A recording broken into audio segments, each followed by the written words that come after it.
Hey, I'm trying to get to the live myself so I can. Hello, hello. All right, in here. Hi, Nancy. Okay, so today we're talking about a book called Platonic. How the science of attachment can help make and keep friends. This is a book that we voted on in the last book club meeting, and we're going to be talking about that today. I actually did a video a couple of months ago about friendship and how difficult friendship can be in adulthood. I wonder if you guys can see me because I'm a little bit delayed. I think, yeah, and how friendship can be a challenge in adulthood. And this book, I think, is a really great, thorough look at friendship and how we kind of deprioritize friendship for romantic relationships. So I really loved a lot of what was talked about in this book. Rating wise for me, this one is a little difficult to rate because I have no complaints about it. I'm trying to think about how often I would use it with clients. That's usually how I rate these kind of books. So I'm gonna give it 4.5 stars because I have no complaints. I didn't think that she was too repetitive. I think every chapter had something new that I could reference with clients. And to be honest, you guys, a lot of it had to do with stuff that, I want to work on in my relationships and ways that I want to improve my friendship. So I'm very excited to kind of share with you all today what this book is about. Thank you, Teresa, to share with you guys what this book is about, and then also to hear from you about your thoughts and experiences with friendship. So, see all of the new subscribers. Thank you, Super Philly 96, Lauren L Sports, and Savannah Chantel. Thank you guys for subscribing. Let me make sure I can see everything. No, you don't have to do this. Okay. Happy holidays to you too, King Pimp. Okay, so let me go ahead and I guess we'll go to the agenda, but you know, that our agenda is a little bit outdated because one thing I want us to talk about is what we want to do with our next book. A lot of you may be new to the book club, and we do a different book every other month to give people an opportunity to read the book and also to read anything else you may want to read. We do 2 months instead of one. So we'll talk about the type of books that we're interested in reading toward the end. Hi, Cheyenne. Thank you for being here. Glad to see you. Hey, computer, and I'm that good with navigating them. Okay, there we go. Oh, or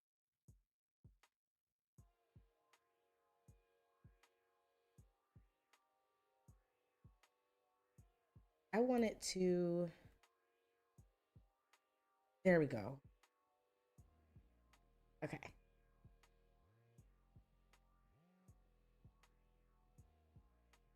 Oh, there's a bit of a delay with. I'm looking at the actual chat on YouTube. Okay, yeah. So that's what I was trying to fix. Okay, and also wanted me to let you guys know there might be a little bit of a delay with the response. Okay, so book ratings for me, it's a 4.5. If there's anyone in here who also read the book, let me know what your rating is for this book.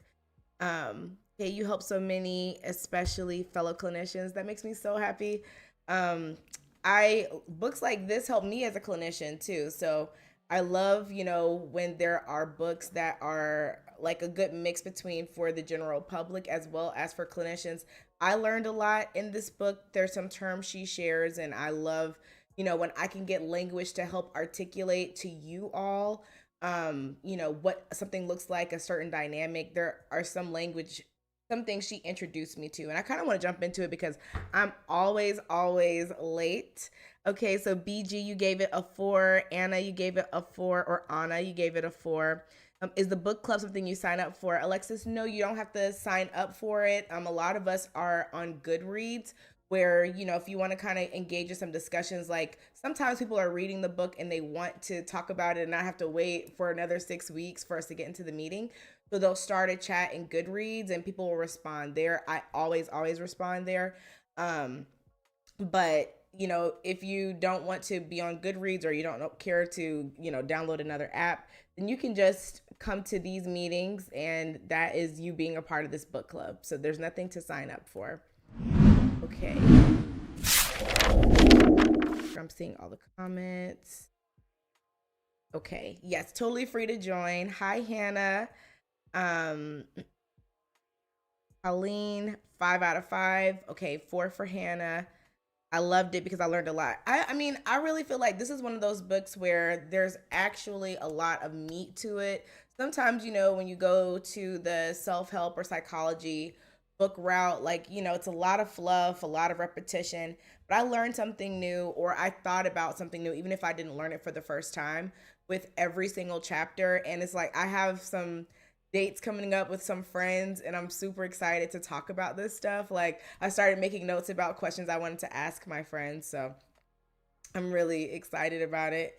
Okay, so let me go ahead and start jumping into my notes. Do you have the up on Kindle? Okay. Yeah. So Ndosi and I always have to do this dance, and for those of you who don't know, Ndosi is my husband. He's always helping out in the back. So I have a really bad habit of like not being able to get through all my notes. I know I'm not going to get through all of them because, like I said, this book is a book where I have a ton of notes, but I want to hit like the most important stuff. So let's jump right into it. I want to make sure I see all. Okay. All right. So the first one is on page 7. It says, the impact of loneliness on our mortality is akin to smoking 15 cigarettes a day. So I wanted to open up a conversation with you all. If, for those who are comfortable, this is, by no means feel any pressure just because you've already spoken in the chat. But I'd like to know if any of you have ever been in a period of your life where you've felt lonely, especially at a time where it seemed like you had friends or family around you, yet you still felt loneliness. But I think that right there is the thing that brings so many of my clients into session. And I love how she talks a little bit later on about how our society is moving towards more selfishness. We're seeing a rise in narcissism that is clinically proven. And so seeing that is something that kind of shows us that even though we might be surrounded by people, we are still experiencing a feeling of loneliness. So I'm curious if, okay, so Nancy BG, that's something that you can relate to. Kennedy, good to see you in here. Yeah, definitely thought that was a great way to open the book that's on page 7, because it shows the importance of a book like this, because it talks to us about why friendship is important, why we should be centering friendship more in our lives instead of this focus on romantic relationships, and then how to maintain friendships, how to recognize what a healthy friendship looks like, how to contribute to a healthy relationship, how to deal with anger in your relationships, what's productive, what's not with anger. There was so many gems. I do recommend this book, definitely. Especially not being disabled, I can imagine, Nancy, because, in a way, I have clients who are disabled and they talk to me about the difference in activities that they can do with friends and how friends will not invite them to things because like, oh, well, we knew you wouldn't be able to do it. I have a client I've been working with for the past year where a lot of it is just grieving the life that she had prior to her diagnosis. And so I absolutely see where you're coming from, Nancy. Laura says, in my teen years, I felt incredibly lonely. My family moved 2 states away from extended family, and my parents were very lonely themselves. I find myself still working through the pain of neglect. Yeah, I can tell you too, Laura, as I was reading this book, so much of my childhood experiences came to the surface, so much with my family and with friendships, but I was actually surprised how much my experiences with family was coming up. And honestly, sometimes reading through this book, I was thinking about certain family members and how they might be negatively impacted by some of the things that were being shared. So it helped. Okay, Cheyenne says, All my platonic friends are virtual. I moved out of state from friends and fam, and I work remotely. So, as much as I love them, it's so hard to feel connected in the same way as if it's in person. Yeah, that's a really big shift to make. Anna says, and is it Anna or Anna? Please correct me if I'm saying it wrong. Um, been going through loneliness. It brought me to therapy. I fell sick 2 years ago, and none of my friends even called, texted when I was at the hospital. Came back realizing I'd little true friends. And that's another study that, and I'm sorry, Anna, that you went through that experience. It's eye opening. Sometimes we need those moments because, like, you're investing so much energy into relationships, and then in your moment of need, when you're seeing that it's not being reciprocated, it saves you the energy of continuing to deal with those people, but it's still just so heartbreaking, the grief that comes with that. And she talks about how half, but studies find that half of the people we consider to be our friends consider us friends. And that was a very, very disappointing metric for me to see. Half of the people we consider to be our friends. Now, I wanted to know, for those of you who are familiar with your attachment style, whether you read the book or not, if you took that attachment style quiz, what came up for you. I thought this was really interesting because we did another book called Attached in the book club last year, and that book was about dating, being attached, how our attachment styles impact dating. And I thought it was super interesting that when I did that quiz, I was secure, I think, but leaning towards an anxious attachment. But when I did this one with the focus on friendships, it was avoidant by far. And I thought that was super interesting how, depending on the context of the relationship, how your go to way of engaging can change and be affected. So that was like really eye opening for me to see that I'm really avoidant in friendships. And I never realized that before. And I'm going to keep going through. I got to stay on track with these notes. But so much of what she said resonated with me. Uh, well, I don't just go in order because I have to, like. Oh. So, did any of you, like, for those of you who read the book, what did you think about the Abraham Lincoln story? I thought she did so good with how she told it, and then revealed that it was Abraham Lincoln. Um, so shares this story about how this guy named Abe, um, you know, fell on hard times, and he had a friend named Josh who offered to share his bed with him. And so Abe jumped at it. They basically were able to live together, and he was able to save money. And it's so interesting how at the end she just reveals, like, that it was Abraham Lincoln. I'll read on page 14. Sleeping in the same bed, nurturing each other through ailments, writing love letters, Abe and Josh's relationship was so intimate that many have suspected it sexual. But the two lived during a time when their sort of deep friendship was much more accepted than it is now. The fateful day where the two met at Joshua Speed's store was April 15th, 1837. Abe is a man we now know quite well. His full name is Abraham Lincoln. So, that story was one of the ones where I loved how she told it, but I do think the reality of it is that we don't really know what the context of that relationship was. But I thought she told it in such a great way. But, as we fast forward to some of the people that she's interviewed present day that can speak for themselves and tell the exact context of the relationship, just to say, like, how it is hard for us sometimes to imagine affection and even romance and platonic relationships. And she talks about platonic romantic friendships, and talks about affection. I'm going to be jumping everywhere. It's going to be hard for me to it's going to be hard for me not to jump everywhere because this book is, like, so fresh in my mind. I'm just going to jump. Okay, if I get to a quote, I'll get to a quote. But she shares it. Oh, sorry. Okay. Um, So I was shocked at the Abe story. I love the Abe story. Yeah, it floored me. I had no idea. Yeah, that story was so well told. And the way she just revealed it, I loved it. But I love the towards the end of the book, she shares a story about two friends. I think their names are Gabby and Rachel. Gabby and Rachel. And she talks about how they have like a basically a platonic friend wedding, and how, like one of them was like, this, she's so extra, but I love that about her.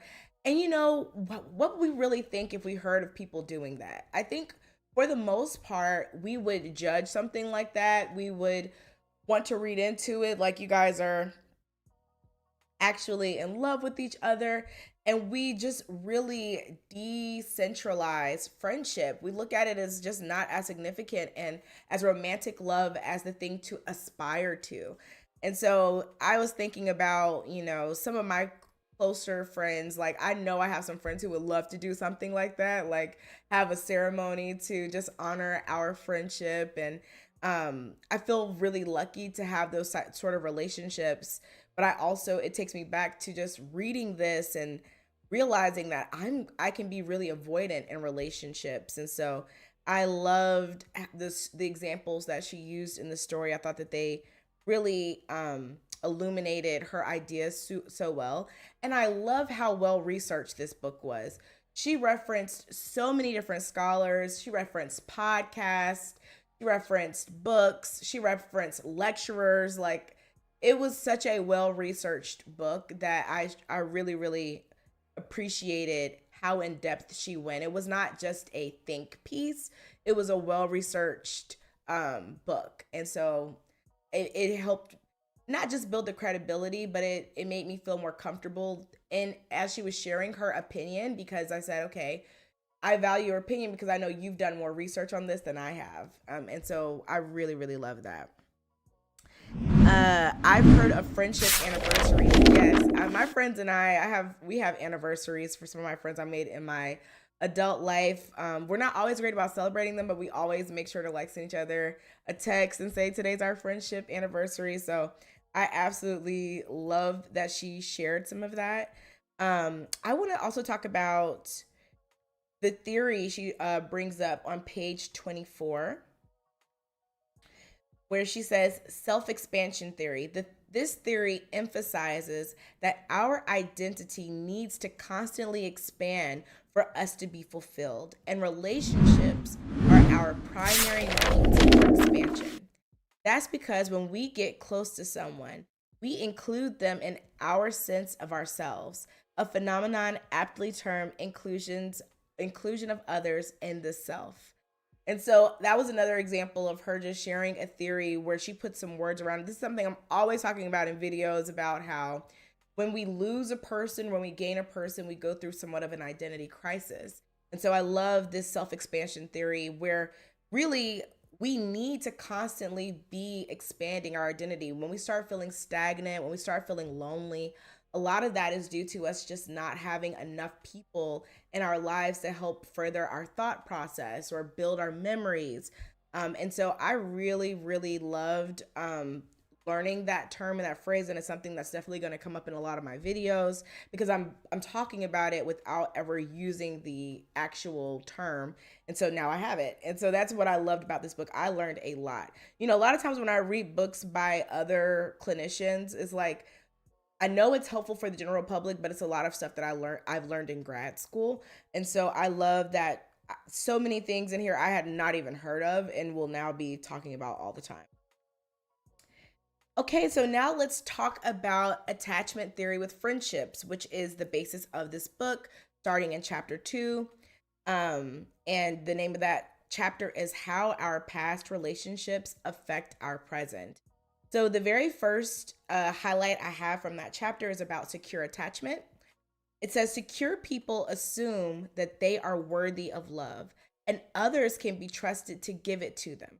This belief becomes an unconscious template that trickles into all of their relationships, leading them to give others the benefit of the doubt open up and ask for what they need, support others, assume others like them, and achieve intimacy.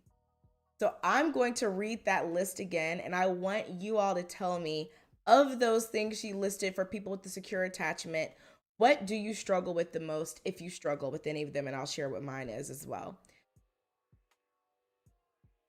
Leading them to give others the benefit of the doubt, to open up, to ask for what they need, to support others, assume others like them, and achieve intimacy. I'll say growing up until I would say really within the last maybe 5 years, a lot of the issues that I had were around believing that people liked me. I grew up in a household where I was told by a parent that I was unlikable. So I believed that. And when people, would basically show me that they liked me, I almost would do things that would sabotage it growing up. I don't struggle with that as much now because I'm kind of a little bit more uh, I'm a little more intentional with the spaces I put myself in. Sometimes we stay in certain spaces just due to loyalty or familiarity. But if you're in those spaces and you feel one way about yourself, but in every other context you don't feel that way, and you feel better, then sometimes that lets us know we might not be in the right spaces to help us feel good about ourselves. So since I've been kind of separating myself from spaces where I don't feel good about myself, I haven't really worried as much about people assuming that people like me.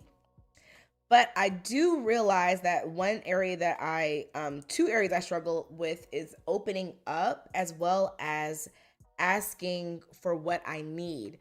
Now, this takes me to something else I'm ready to jump into. I'm going to have to probably just search myself as I have so much to talk about. But opening up, I want to talk about when she talks about oversharing. So I'm going to look that up here, pull it up.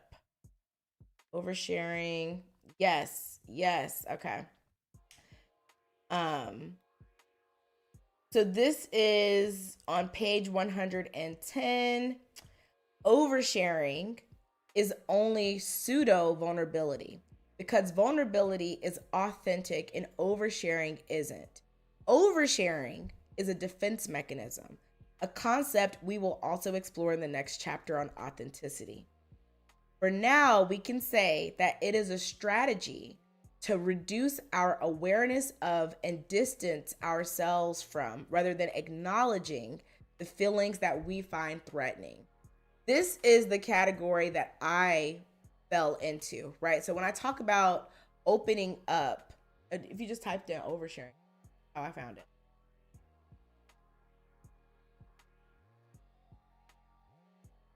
Oh, okay. Yeah, so for me, I would think that I was really vulnerable because I'm opening up and I'm telling everybody everything. But in reality, that is me just trying to quickly create a bond with the person by sharing things. And also, she talks about like sometimes you overshare because you're afraid people can see it anyway. And like you're so transparent that you better just go ahead and get it out before you're exposed. And really, people aren't that good at reading people. So that oversharing piece really exposed me because I was thinking, well, of course I'm open, of course I'm vulnerable, but there's a difference between being intentional with sharing, especially when they talked about part of vulnerability is how you deliver it. So is your voice shaking? Are you tearing up? Are there any signs that this is actually difficult for you to share? Or are you just, sharing things in a way where you're trying to tell it as a joke, or you're just like word vomiting? And the people you're talking to don't even know how to respond because they're like, are you actually opening up to me right now, or is this something you talk about all the time? Like, I can't tell with the way you're delivering it. So with me being a little bit more guarded, it is a challenge sometimes for me to just really allow myself to open up. I'm not even always super vulnerable with myself. And I think that's honestly one of the things that drew me into therapy, because people talk about that all the time. Like my friends are like, Steph, it's so funny. You know how you're able to help other people process their emotions, yet you always talk about how you're guarded. And I think that's part of why is because I don't really get burnt out in therapy, because I am able to hear a person's trauma, kind of compartmentalize it and not take it on.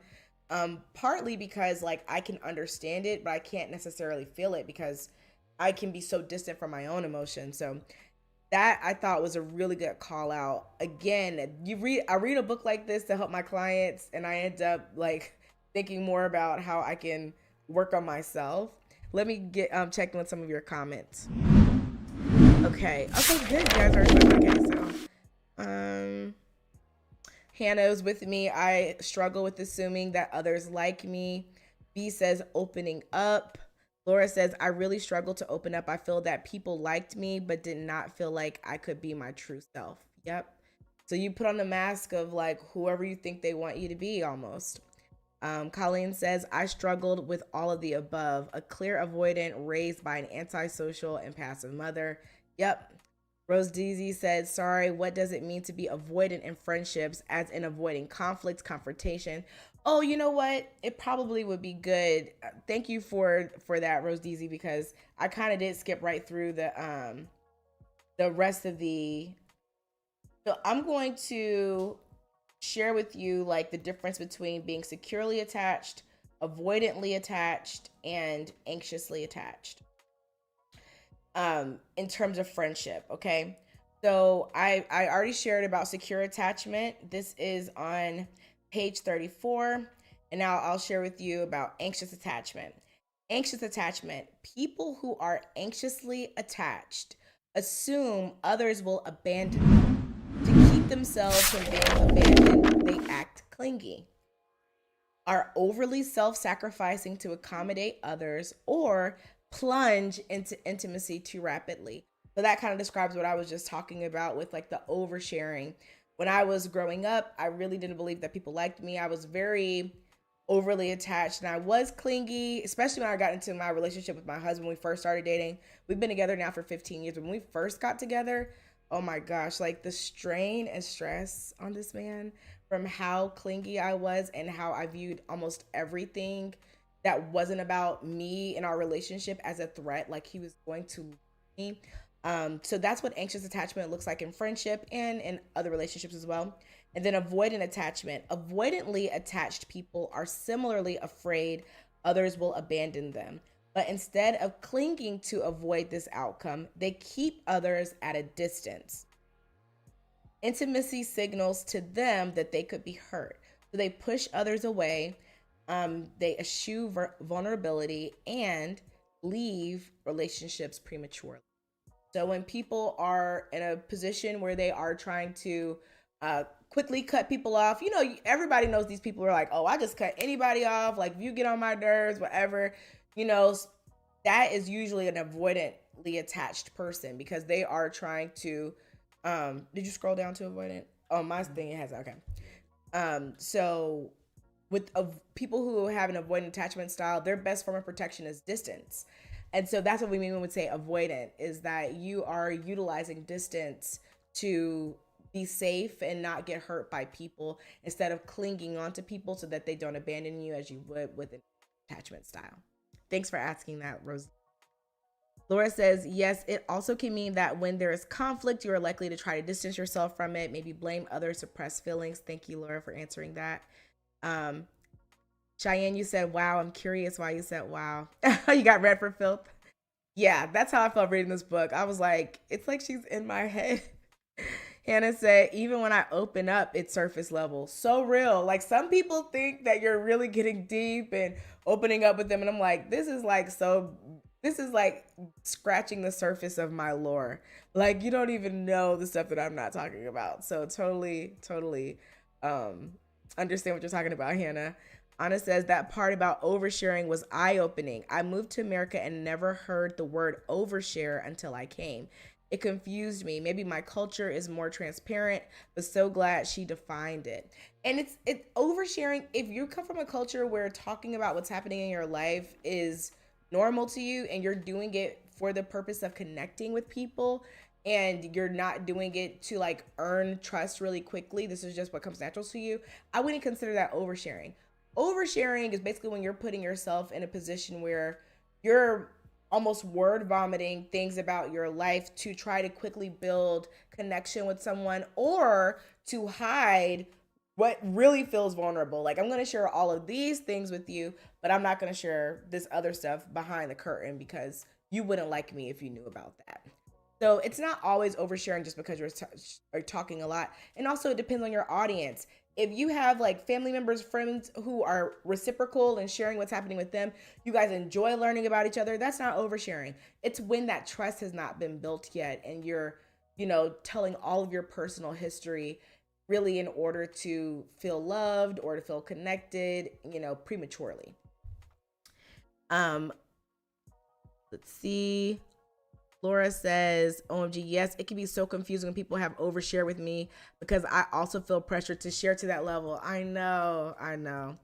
Cheyenne says, I miss looking out for today's book, so I didn't read it yet, but it's on hold right now at the library. Great. I think you're going to love it. And whenever you guys do read the book, always feel free to come back and comment on the live. I look at that. Or you can always go to Goodreads and leave comments for books we've read in the past as well.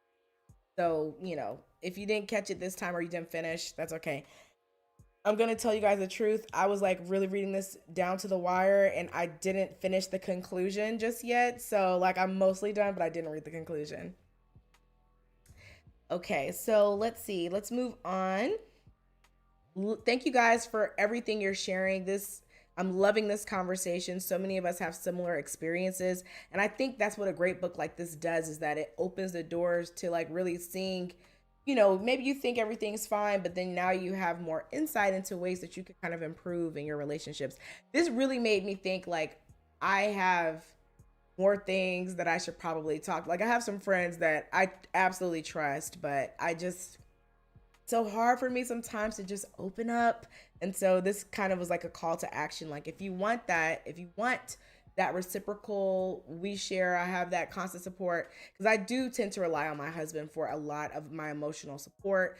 And he's never complained. My husband's kind of the type that's like, tell me everything on your mind. He's more bothered if he could tell I'm keeping something. And so that works really well for me as a person who likes to talk. But it is important to invest in those other relationships too, and take the risk of being vulnerable and sharing. That's something that I'm working on. Okay, so Hannah says, I tend to be avoidant. This book helped me engage in some self-reflection. Same. Anna says, got you. The clarification is great. Okay, glad it was helpful. Okay, so let me keep moving on. Oh, yes. Well, first I want to say, because I get this question a lot. People are like, can my attachment style change? Because the classic understanding with attachment is that whatever you had when you were born, that's what you are for the rest of your life. Because essentially the theory is about how our caregivers took care of us. So if you had an inconsistent parent, how you respond. If you had a parent who was always smothering you, how you respond. If you had an absent parent, kind of how did we learn to deal with uncertainty if our parents weren't around? Did we cling to them? Were we distant toward them, or did we have that relationship with them that was totally secure? We knew if they were going away that they were coming back. We knew that we were allowed to explore. That's what a secure attachment looks like. And I love that she says on page 35, and you don't really have to go to it, but each new relationship can change your attachment style. Isn't that like such an optimistic or hopeful viewpoint on attachment? Because it just feels like you're damned if you were raised one way. But she says that each new relationship can change your attachment style. So I also like how she talks about how we can kind of look out for what those triggers are. On page 36, she says, when we assume without clear evidence that the only reason someone's reaching out to us is that they're bored and lonely, attachment is at play. When we wait for the shoe to drop in an otherwise happy friendship, attachment is at play. When we feel an overwhelming but mysterious urge to withdraw, attachment is at play. When we assume others will disappoint us, judge us when we're vulnerable, or turn us down when we need support, attachment is at play. When we assume friends don't really like us to begin with, attachment is at play. When we allow people to see only our strong side, our jolly side, or our sarcastic side, attachment is at play. When we maintain relationships with people who mistreat us, attachment is at play. So I thought that was such a good way of just saying, like, even if you're not sure of how this applies to you, if you're experiencing any of these things, this is why. The key word there is we don't have the evidence to support it, right? If we are filling in the blanks in a negative way, our attachment is at play. If a person's not telling me, directly, I don't like you, I don't like being with you, if their behavior is not necessarily showing me that without question, the way I'm interpreting it is based on my past experiences and relationship. Hence attachment. That's attachment. Okay.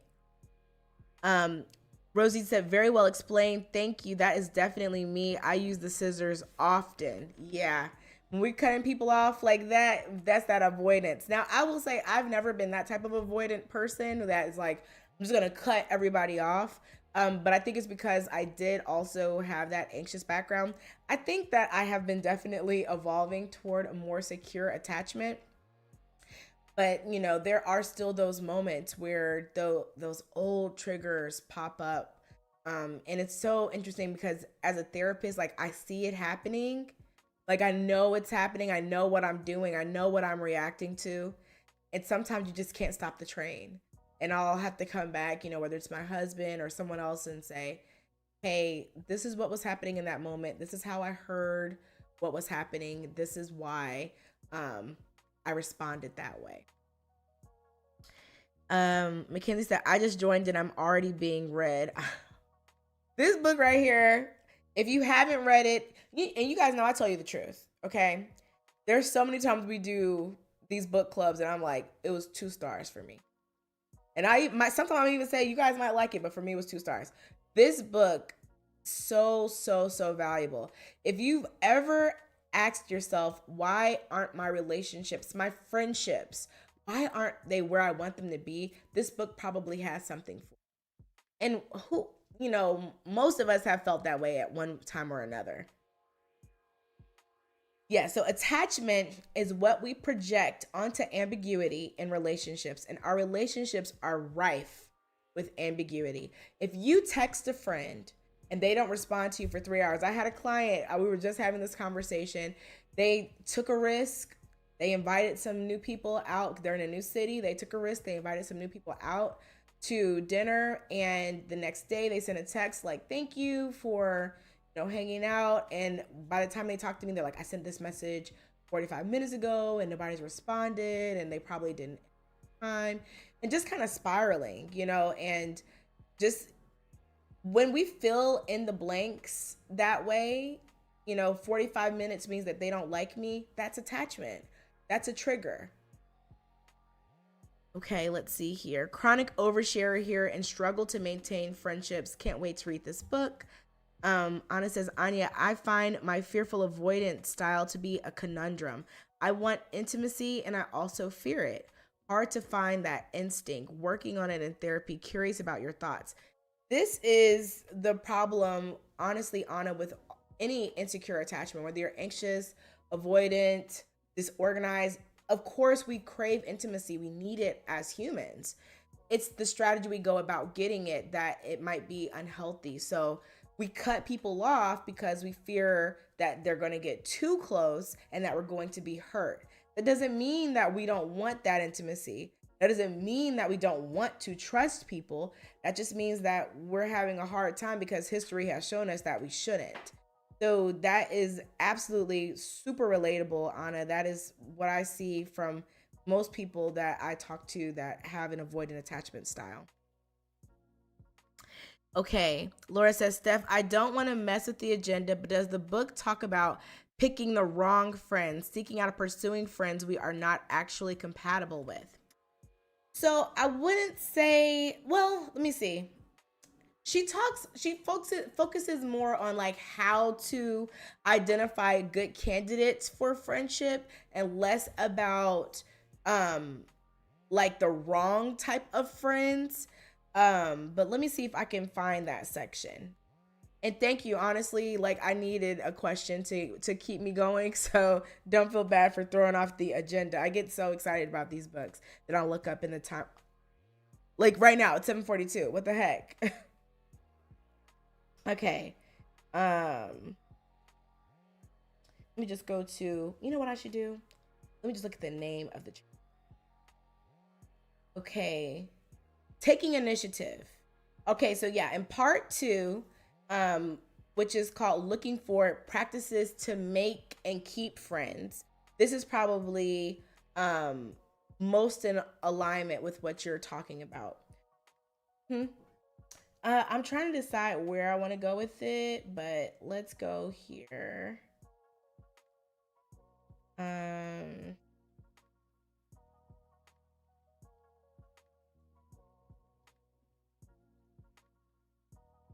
a problem.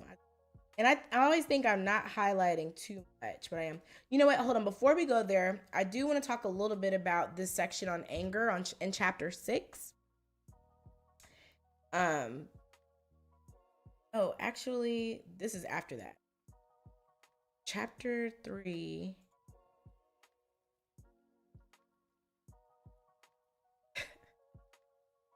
But I actually come back to stuff for my clients. So I'm like highlighting for myself, highlighting for them, highlighting for friends, family.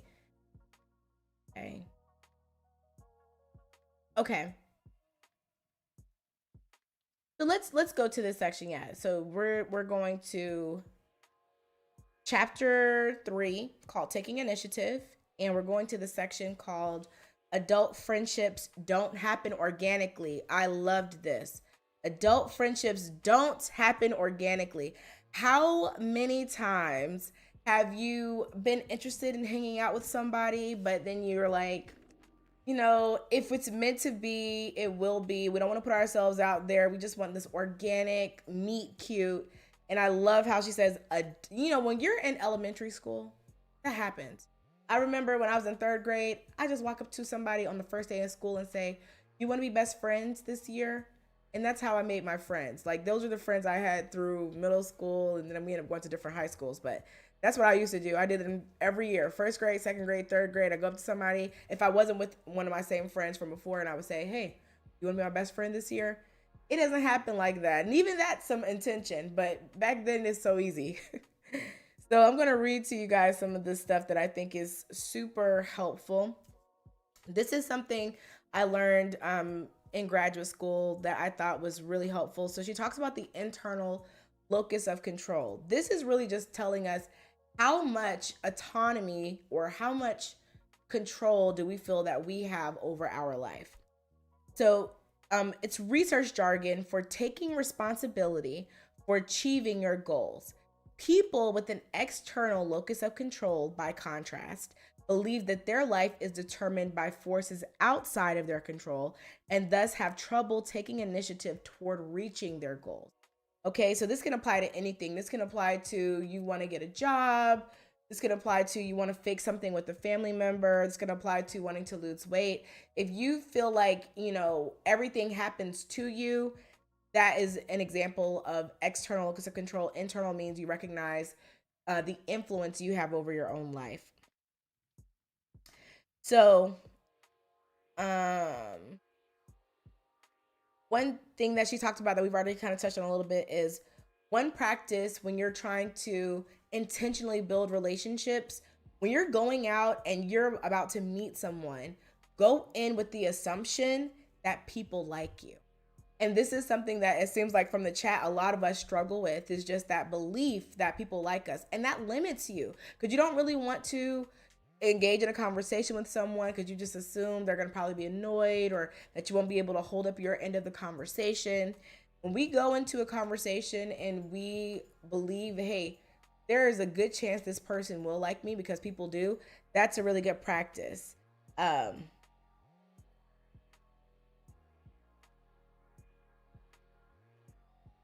Oh, this is interesting. Research finds that the people who have the most negative views about themselves are the most inaccurate about how they are perceived. So that tells you that a lot of times we're projecting our own feelings about ourselves onto others.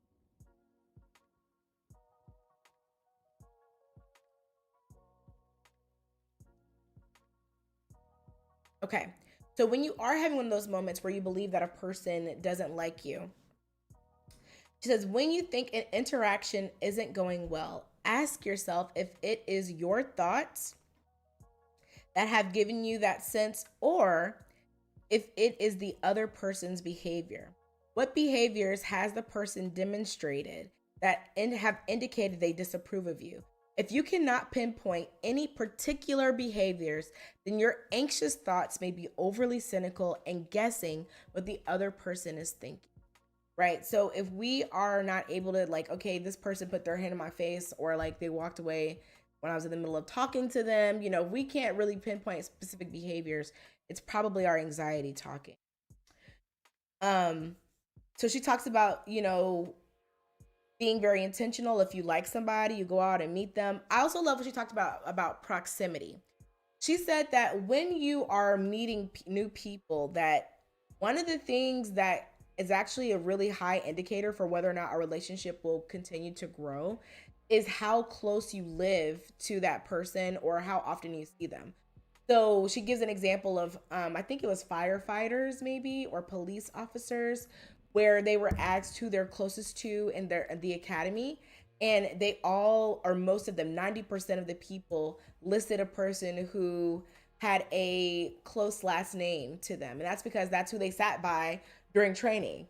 And so it's proximity sometimes is what breeds the closest relationship. So she gave an example where you have three different types of people that you might be engaging with, and that you want to go for the person who lives the closest to you. Let me see if I can find that, because I don't even know if I highlighted. That was so good. Let me just Google. Let me search.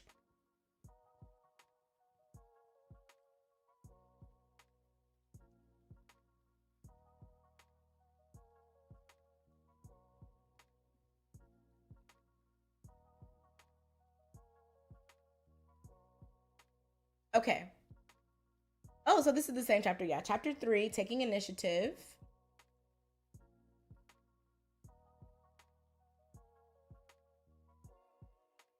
Okay.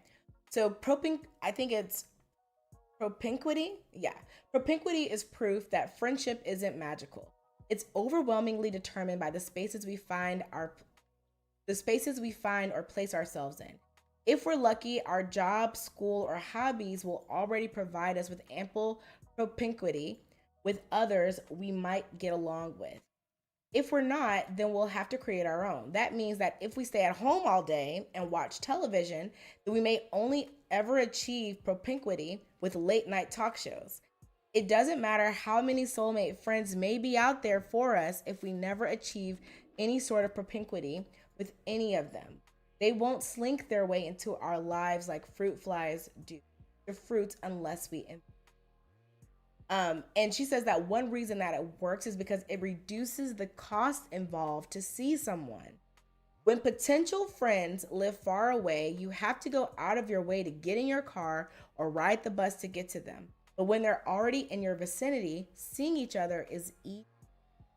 And so, when you're asking yourself, I'll answer your question because I don't know, like, if she says it is specifically in the book, but she does talk about when you are the type of person that's trying to be vulnerable and authentic in a relationship, and you start opening up to someone, and that is not met, it's not reciprocal, that is a sign of a relationship that might not be healthy for you. But it also may be a sign that that person is they don't show affection or vulnerability in the same way.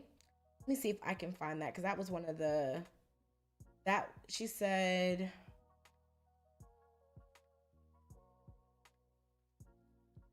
Because there was a great example about a guy who was moving. Oh yeah, she was talking about generosity. Basically, she was saying that we need to make sure that when we're offering generosity and affection for our friendships, that we are doing that in a way where we don't feel depleted. And that a lot of times we're looking at it, and I talk about this a lot, with where I don't really believe necessarily in altruism. I think a lot of times when we have that goal, we look down on people who help when they get some sort of gain out of it. But even in this book, she's talking about how it is important that if you're going to be giving your energy, your resources to friends, that you feel that this is a relationship that is mutual. She gives an example of a friend who asked her to asked her to help them move. And so she offered her car, she offered her boyfriend, who's like a bulky guy, and she just said, I need to make sure I leave by 1 o'clock because I have an appointment. By 1 o'clock, that friend was just getting things going, and she ended up like having to pay to get her have her boyfriend take a lift home and stuff. And she really didn't ever want to see that friend again because she felt like you didn't respect my boundaries. And so when that friend was reaching out, she told her like, I just feel like you did not respect my boundaries, and she never heard from that person again. Versus she told another story about a guy who offered his home to a friend who wanted to live with him because that guy had just gotten out of a bad relationship, or he just had a bad breakup. He moved in with him because he also needed somebody to help him take care of his dog. So in a situation like that, they ended up living together for over a year because it was a mutually beneficial situation. And sometimes we look at that as being selfish and not really being generous, when in actuality, that is a way for us to make sure that our needs are also being met. She said, she quoted, I can't remember who it was, but how boundaries should allow us to love ourselves and love our friends or the people we care about. Boundaries aren't to shut us off from the outside world. They're not to make our relationships more difficult. They're to make it so that everybody's needs are met. And she talks about how in our society today, we're in a said new age generosity, I want to say. That's what she called it, new age generosity.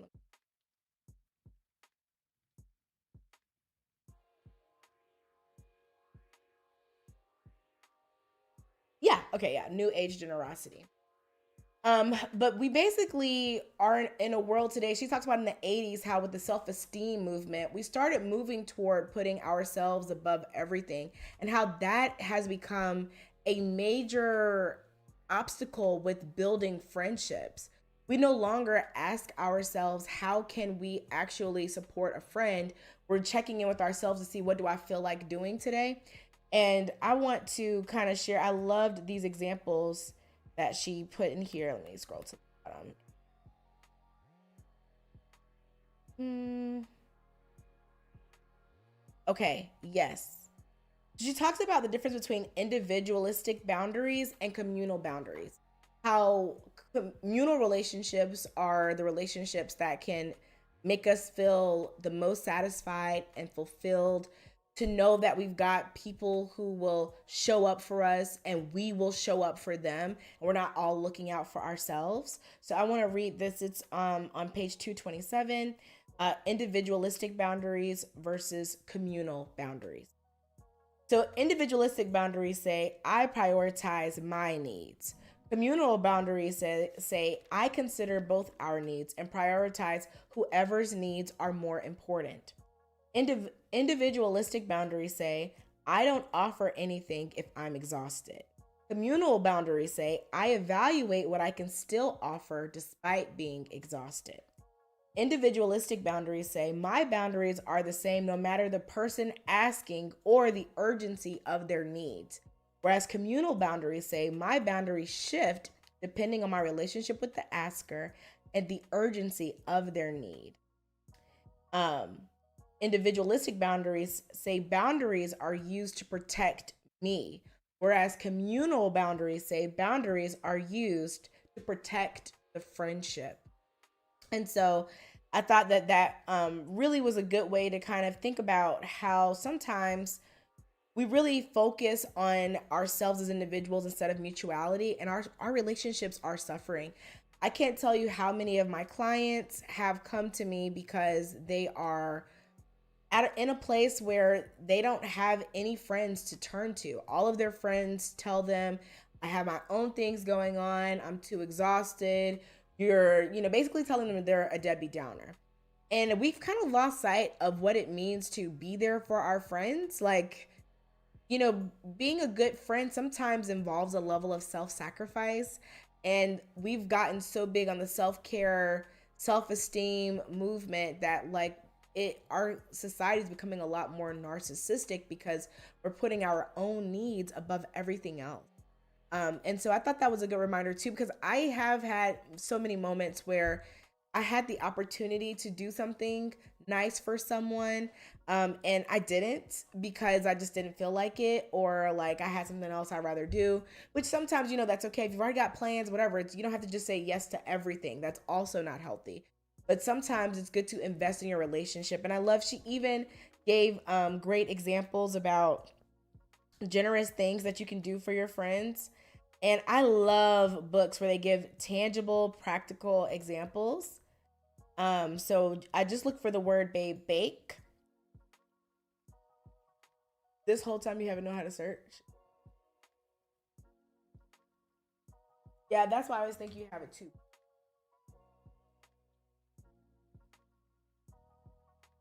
But it's like right here.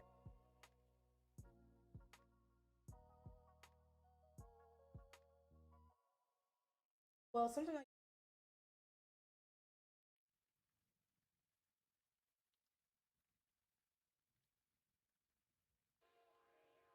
okay. Okay, type in the word bake. Yeah, the word bake. Okay, so I thought this was really sweet. She included some ideas for how you can be more generous toward your friends. Okay, bake for friends, send friends cards, teach friends a skill, offer to connect friends with someone who might be helpful to them, offer to help friends reach a goal, like, you know, to walk with them if they're trying to exercise more. Spend more time with friends. Buy friends gifts when you see something they might like. Cook for friends. Offer to run errands for friends. We could walk their dog, pick up groceries. Venmo friends money for coffee or a meal to treat themselves. Drive friends to the airport. That's a big one. Because, you know, these days we have Uber and you're just kind of like, why would I drive somebody to the airport? But it's that connection. It's that feeling cared for. Like someone give you a hug when you're, you know, leaving and say I'm going to miss you and have a safe flight. Like we really have lost so much of that. Let friends borrow clothes or books. Babysit friends, kids. Share helpful information with friends. Give friends gifts when you travel. So sometimes, you know, when we think about being generous, we think about spending money, and it's so much more than that. Sometimes it's just about, you know, showing people you're thinking about them and that you care about them. And I love that practical list. So let's see. Cheyenne says you have so much free time as a child and a lot more instances to meet people. So true. Sieve, I want to say, maybe Sive. I'm new here. Just want to say I bumped into Marissa's IG months back and I've been slowly reading the book. So this is a great way to know what's in store for me. Yes, highly recommend finishing that book whenever you have time. Love it so much. Hannah says, I miss social cues that indicate interest. You know, social cues can be very hard to read. That's understandable. She just she the girl says hashtag don't kill my vibe. Help ruin genuine friendships. Yes, yeah, I think that's in the book. I think you did you read that in the book sheet? I think I saw that in there too.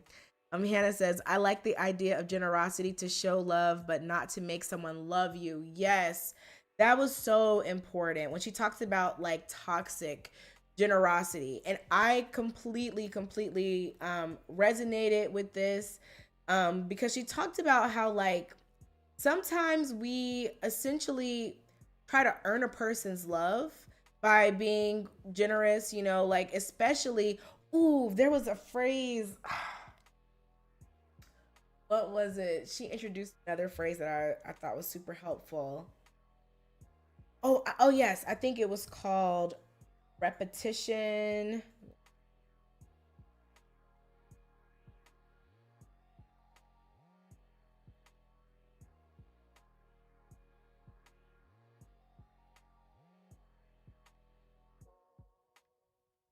Yes. Repetition compulsion. Yes. Okay. I'm on I don't know if we're gonna have the same page, but I'm on page 160. Okay, so Without discernment, we risk offering our vulnerability to people who hurt us the most. Freud calls this repetition compulsion. We return to the site of our pain for our healing because what's more validating than validation from the person who hurt us? Repetition compulsion is why people return to a toxic friendship or turn to Tinder in hopes that they'll be comforted by a new date to ease the pain of the last, or keep trying to share with a friend who only ever cracks jokes in response.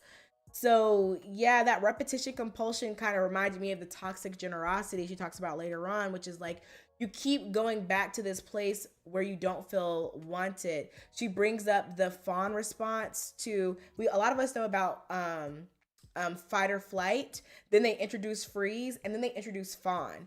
So some of us try to make ourselves as likable as possible so a person won't hurt us anymore. So we try to be so easily appeasing. We laugh at things. We really exhaust ourselves being very inauthentic. So authenticity is a huge part of this book. Being very inauthentic so that a person will want to be around us or love us or not hurt us anymore.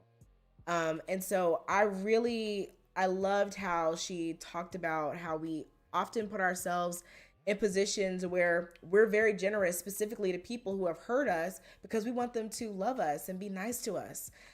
Instead of focusing on the relationships where a person is already just going to love you and be nice to you anyway. So it feels a lot better to give that person something because it's more reciprocal. Okay, let's see. Mackenzie says, I'm curious about your thoughts on effort in adult relationships. My biggest challenge in friendship is feeling like I'm more invested in a relationship than the other person. And so she does talk about how to address that. And she's like, you want to be validating. Like, I understand that you're in grad school. I feel hurt when, I'm the main person reaching out for, I feel hurt when I text you 3 times a week and you don't text me first.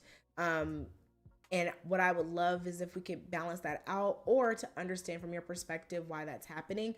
So kind of initiating those conversations. However, if you feel like after you have that conversation and the person is still just not willing to make any sort of adjustments when you've been vulnerable and shared about how you feel, because what we'll normally do is like lash out or punish instead of communicating that, then that might be when you have to kind of think about recategorizing that friendship. Maybe that's not a close friendship. Maybe it's time to like hit the drawing board again. If you don't have other people that you could invest your time and energy into where it feels more reciprocal, this is where you might want to start putting yourself, back in some positions where you can meet people. And she has great advice for how to introduce yourself to someone, how to know if it's a good fit for a relationship, like what to say, what to do, how to keep the relationship going. One question she has in there is like, you ask a person, like, it's like, I think we should keep in touch.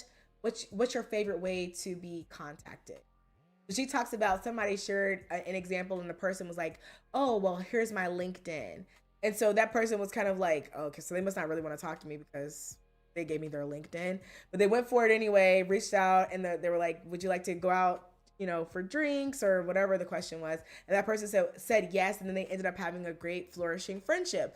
So, again, when we are projecting our own beliefs, like if I'm thinking, oh, you gave me your LinkedIn, you don't really want to hang out with me, I could be missing out on a great friendship. So if Cheyenne, you feel like you're in a position, Mackenzie, sorry, if you're in a position where you feel like you are putting in a lot of effort, try to have a conversation with that friend in a way where you're understanding, not accusing them.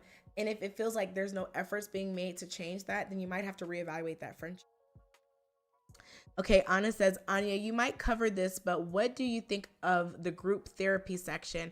I thought the wallflower who was always excluded from her friend group replicated in a group therapy setting interesting. That was really interesting how she talked about how like the guy who wants to fix everything and how he kept trying to do that in the group and how basically that was creating further disconnection for him because people didn't want him to fix everything. They wanted him to just listen and maybe validate. And so I thought that was really interesting. And it is something that you see in therapy, group therapy, but also individual therapy and couples therapy. One of my favorite things to pay attention to when I'm working with a friend when I'm working with a client is to really ask myself about countertransference, which is how does this client make me feel? And sometimes that gives me insight into how they might make their friends feel or their partner feel. And the same thing in those group therapy sessions, you have more to work with because you're like, how are they making their fellow group members feel? How do I feel watching these interactions? So I think, that's one of the beautiful things about therapy is that, observation is so important, and it can a lot of times give you a lot of insight into how a person is interacting in the real world. Sheeta says, didn't read the book, but will definitely pick up after this live. Highly recommend. Hi, Rachel. Yes, I love this book. Oh, hey, Mama Asha, y'all. That's my mother-in-law in here. Hey, thank you for being here.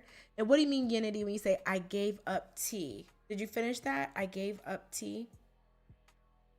Not sure what that means, but yeah, this book, I could really talk about it so much. Like, obviously, I have, but I didn't even get to talk about everything. Before we go, I have to talk about this harmonizing with anger section. I thought this was so important. Um, so she talks about how you have basically good anger and bad anger, and how sometimes anger can be very helpful for your relationships, and how sometimes we basically suppress our anger and miss out on the opportunity to build relationships. It says anger of despair. That's the phrase you probably might want. It is, but well, no, that part isn't, but the next part is. So if you type in anger of hope, you might. Okay, so anger of despair, however, occurs when we have lost hope of healing a relationship. It confuses conflict with combat and sets out to defend, offend, punish, destroy, or incite revenge. Whereas anger of hope drives a pause for reflection on deeper needs and values. Anger of despair blindly impinges. It's impulsive, highlighting, according to researchers, insufficiently processed emotion. So when we are, anger of despair is basically just being like, you get mad at somebody like, I don't like her. But really what you're experiencing is hurt. You're, in pain, and you're not acknowledging that pain. You're just cutting that person off, right? So it kind of sounds like that avoidant way of dealing with conflict. Whereas anger of hope, it kind of gives us this way of recognizing what bothers us in our relationships so that we can deal with it. And this kind of gets to your question. Who asked this question? Whoever asked earlier about, how do you know when a relationship is toxic? Okay, so there's this section called to break up or open up. It says, when it comes to friendship, most of us hold in anger and anger's siblings, upset, annoyance, frustration, rage. But studies suggest that people are more likely to avoid problems with friends than with romantic partners. Compared to romantic relationships, we see friendships as lighthearted. So when issues arise, we figure we don't have the right to our anger, hurt, or expectations. Skipping down, I highlighted, in friendship too, we can choose to confront issues instead of letting them fester until they're beyond repair. The problem is we too often dismiss gripes with our friends, hoping we'll get over them instead. We think we're too sensitive or making a hubbub out of nothing, but the only litmus test for whether an issue is worthy of being addressed is if it continues to bother you. I mean, that is such a great test. How if something's just still bothering you, think about it, you're still upset, or it's causing you to draw away from a person. Rachel's in here. I'll share one of our stories. Rachel and I are best friends, so we grew up together. And you know, one year, I think it was me or it might have been her. We have like a best friend group of three that we grew up with. We gave each other this book where you're supposed to like answer the same questions every year for 5 years. We fell off of it a little bit. But one of the questions was about like, is there anyone you're holding a grudge against?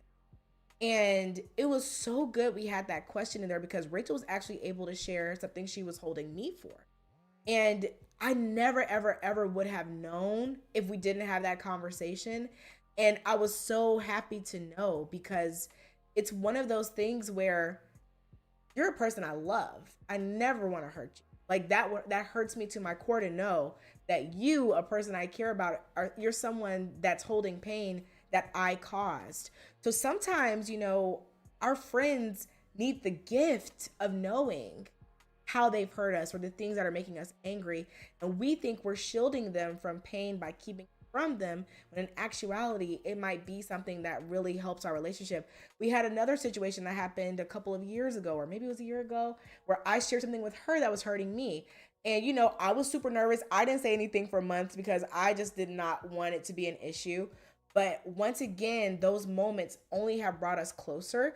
And so when you have a relationship that's worth something, where it's worth that risk of like making someone upset, or they have the ability to make you that upset, sometimes it's such a perfect opportunity to really foster more closeness in that relationship, because you're able to not only learn more about yourself, work on your own communication skills, but also this person who's known you for a long time or has known you in depth gets to learn even more about you and what bothers you. So I think that, really allowing ourselves to confront issues that have made us angry with people that we care about and that we love, it can really strengthen your relationship, even if it feels like it's going to tear it apart. Let's see, what else are you guys saying? Yeah, her saying not to suppress anger was interesting. That was interesting. And she even talks about how, like, when she was in grad school and she read that, she was like, how could that be a bad thing? Like, why would it be a bad thing not to, like, be angry? Why would it be a bad thing to suppress my anger? I pride myself on that, she said. So that was really good. Eliza or Eliza's, I'm so late to this, but this caught my attention because I have so much trouble with my attachment with friends. Highly recommend this book. And if you kind of want to know whether or not to read it, you can watch the replay of this live, which will be up, which you might find helpful. Mackenzie says, that's a great quote. I am guilty of holding in resentment.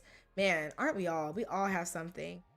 Rachel says that was definitely a great gift of knowing. Yes, our relationship, I just love it because, we go through so many different phases in life, and you have to readjust with each new phase. You have to be intentional. Sometimes you're like attached at the hip, and sometimes life is lifing, but it's really, really wonderful when you can like look back on those moments and say, hey, we're still good.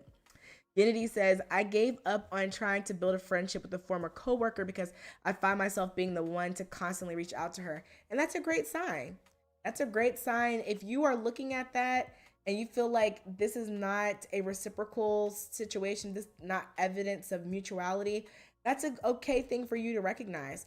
I would encourage you, though, when she talks about it, she talks about looking at the risk and benefits when it comes to cutting a friend off. If that's a relationship that came to be important to you that you will miss, it's worth the risk of bringing it up with them, because if you were going to like end the relationship anyway, you might as well do it knowing you tried your best. But if it's somebody that hadn't really developed that much importance to you yet, it might not be worth having an uncomfortable conversation yet. Unity said, I was hurt when I tried to reach out to meet up with her so I could give the gift I got her daughters for her daughter's birthday. I ended up never hearing back from her. To this day, I still have her daughter's gift. That is heartbreaking. I'm so sorry that she went through that and she missed out on a great friend, because how many people like just casually get gifts for new friends' kids, Rosie says, Steph, I want to thank you for this live. I'm currently going through a friendship breakup with my roommate and friend of 7 years. This is my first book club and I will purchase the book. This book, however you guys get it, it's like we put the link in there. I do get Amazon commission if you use that link, but you do not have to use that link. I just put it there to make it easier for you guys to access. I don't have any kind of deal with Marissa Franco or anything like that. But I do think that this book is very, very helpful for me, even as I evaluate my friendships. Shaquila and Serena, I end up finding some people who try to push boundaries as much as they can, normalize the behavior. Is it a deal breaker? Does the book talk about boundary pushing?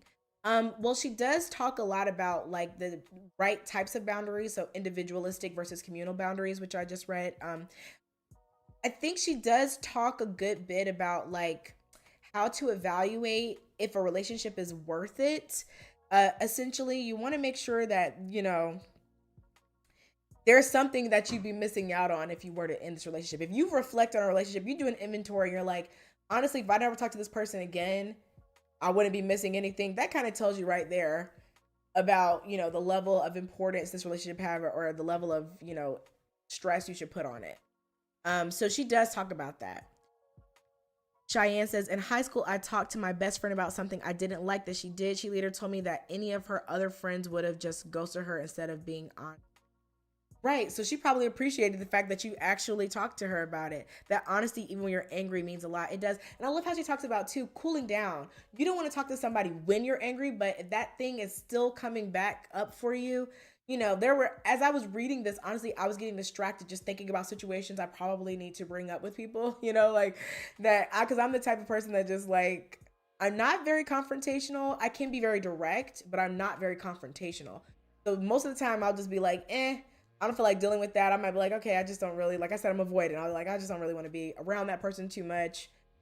I don't like what they bring out of me. But if it's a situation where outside of that moment or that situation, I really enjoyed them, I love being around them, we have amazing memories or history together, there's probably some things I could probably hold myself accountable for initiating some conversations with.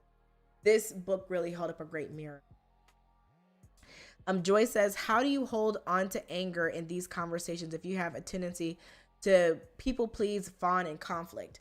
So it's not about being angry in the conversation. The conversation really should be, you want to allow yourself to come down from that overt anger. But the fact that you're still thinking about it, it's still bothering you, that lets you know that it's something that's still upsetting you. With the people pleasing thing, you just have to check yourself. Ask yourself in those conversations.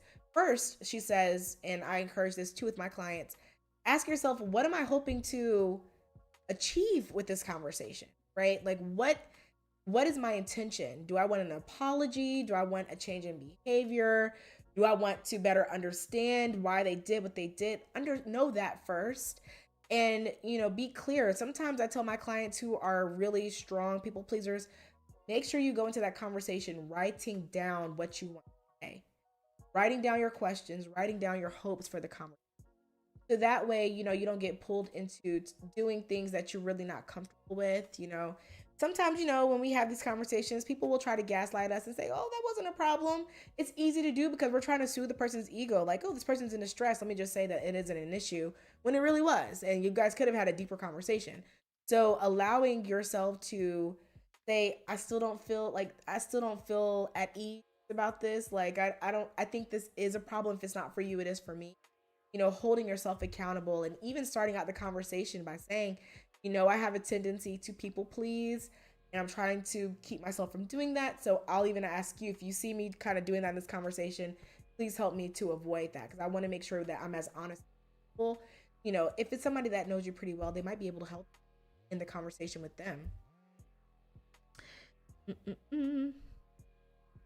Okay, C. Martin says, yes, we invite friends over at least once a month and no one reciprocates. It's hard not to take it personally. And you might want to just ask about that, because sometimes it's not really about like not wanting to have you over. Maybe they either love coming to your place, or maybe your place makes them feel intimidated about their place.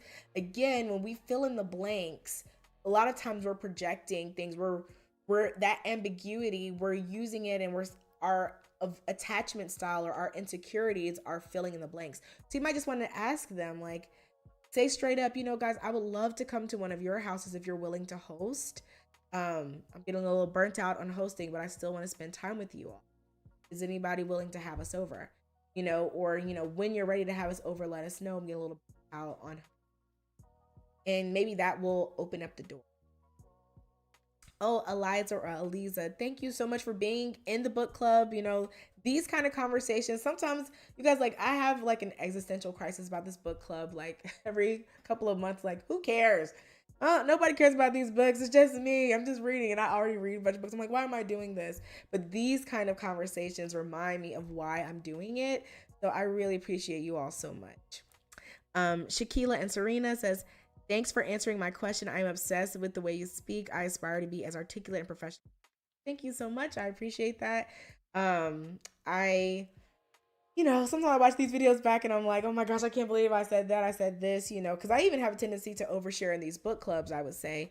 But it means so much to me when you guys are opening up about your stories that I'm like, okay, I don't want them to feel alone. Let me share my stuff too. So even finding that balance. But I never really regret it afterwards. So I think that is a sign of oversharing is when you're done and then you feel this guilt about everything that you said. But I don't feel that way. You guys create a very safe space here. We're all opening up, we're all sharing. Thank you, Rachel. She's biased because she's super supportive. Actually, I got YouTube did this new thing where we get analytics back, and it was talking about like my top contributors or commenters, and Rachel was like number one by far. Like she has so many comments, they couldn't even give me an exact number. They just had to say 100 plus on my channel. That's how supportive Rachel is. So shout out to her for being the best. If you're an OG book clubber, you remember Rachel because my first few book clubs, like I was so nervous to do them. She would literally sit and do them with me. Like Rachel doesn't even like reading these kind of books, but she would just read them so that she could be on here with me and help me out and have a conversation with me when didn't know how I would talk to a camera. So shout out to her for being the best ever. But you guys, this is the end of us talking about this book, Platonic. I really could do a whole second live on this. I could do a third or fourth. I love it so much. But I want to know what your thoughts are on the book. So if you are on Goodreads, find me. And you don't have to follow me on Goodreads. We can be friends. I want to see what you guys are reading. I love, even if you read one book a month, one book a year, don't be embarrassed about that. I wouldn't even notice. I just want to see whenever you do have an update. I love having friends on Goodreads and seeing what people are reading. And I'm your number one fan, Rachel. Okay, so now as far as the next book of the month, can we put out a poll?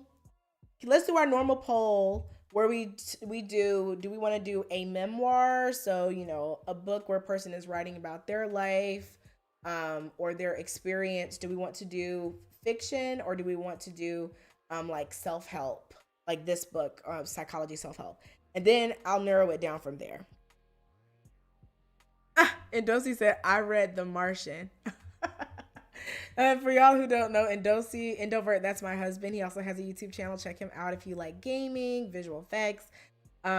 He and I had a little husband-wife book club where we were reading a book for 3 months. And then out of nowhere, he took off and finished it without me. He finished it like a month ago, and I still need to finish it. Cheyenne says, I'm so thankful for this club because it helps me read and think about things I may not have otherwise. I am so glad, Cheyenne. That really warms my heart. Anna says, Doctor, a bit of a tangent, but the like switch is very tactical and learning on how to build relationships. Is that a book, Anna? And by the way, guys, just to clarify, I'm not a doctor. I don't have my doctorate. I'm not a psychologist or a psychiatrist. So just make that clear because it's one of the ethics that we have to consider is making sure that people know what our actual licenses are. I am licensed as a marriage and family therapist, but I don't have my doctorate yet. I do plan to get it. Joy says, thank you for hosting these. Love finding new book recommendations. Thank you so much for being here. Cheyenne says, I share a lot of these books with my friends. That means so much. And if they want to know what we talked about in this book club, send them to the videos or to Goodreads so we can see. You guys answer this poll, huh? Yes. Memoir, self-help, or novel. You guys vote. Let me know. Oh, dang. We already got 5 votes in there. 6 votes. Okay. Yeah, you guys let me know. Our next meeting is going to be...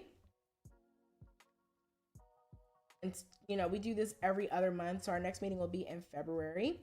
Normally I do the end of the month, but because with the holidays and everything earlier, so our next meeting is going to be February 25th at 7:00 p.m. EST. I generally do the last Tuesday of every month unless I have something, even if I'm traveling. Mira says, currently reading Mothers Who Can't Love by Susan Forward. Ooh, that sounds like a heavy read, but a good one. How are you liking it so far, Mira?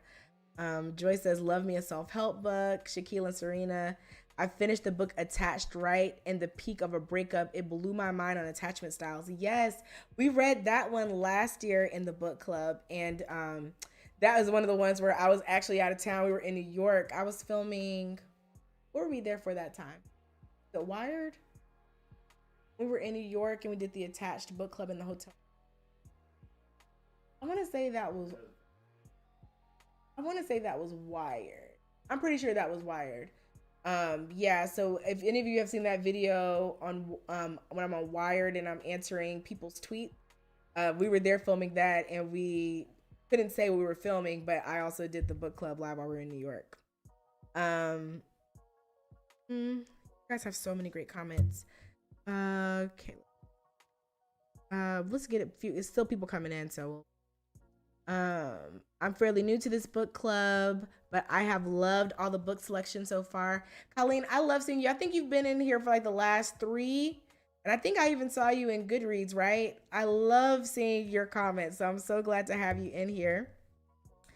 Mackenzie says, I also watched your TED Talk. Congratulations, it was well done. Thank you so much. That was like, that TED Talk was like, honestly, so far, I would say that's been like the peak of my, I would say, career. Oh, did I close it? Did I close the book club? Did I close the poll on accident? Okay, good. Laura says, I love this book club and sometimes watch old book club live videos. Thank you for sharing your knowledge. Thank you for being here, Laura. This means so much to me. Mira, it's been a very insightful, illuminating read for me for sure. Okay, so now we're going to go ahead and close the poll. Let's see what you guys voted for. I'm very curious. I think it was after we did one book, everybody was like, fiction. Please, we need a novel. So I'm curious which one won. Okay, so we're going to be doing another self-help book. Novel was close behind, but we'll be doing another self-help book. Now, you guys, please put in the chat any psychology or self-help books that you have been loving, that you've read. So I'm going to take some of those recommendations. I'm going to look them up in Goodreads, and then I'll probably do a poll on Goodreads or on YouTube. You guys let me know if you'd rather I do it on YouTube.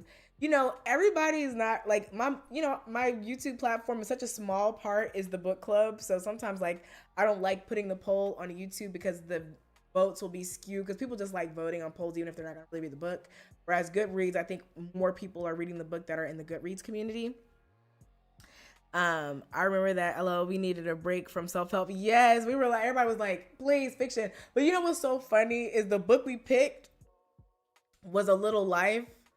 And that book was probably heavier than any self-help we could.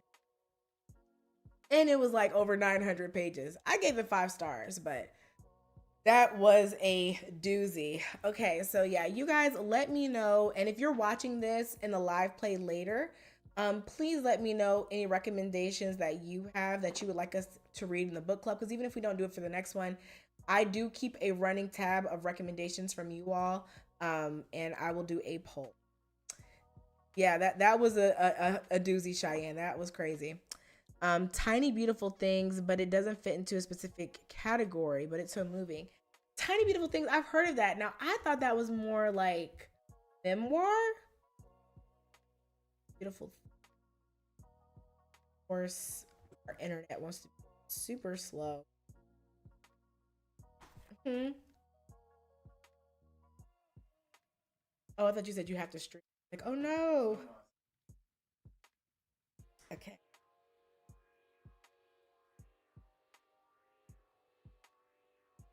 Is it a story or stories?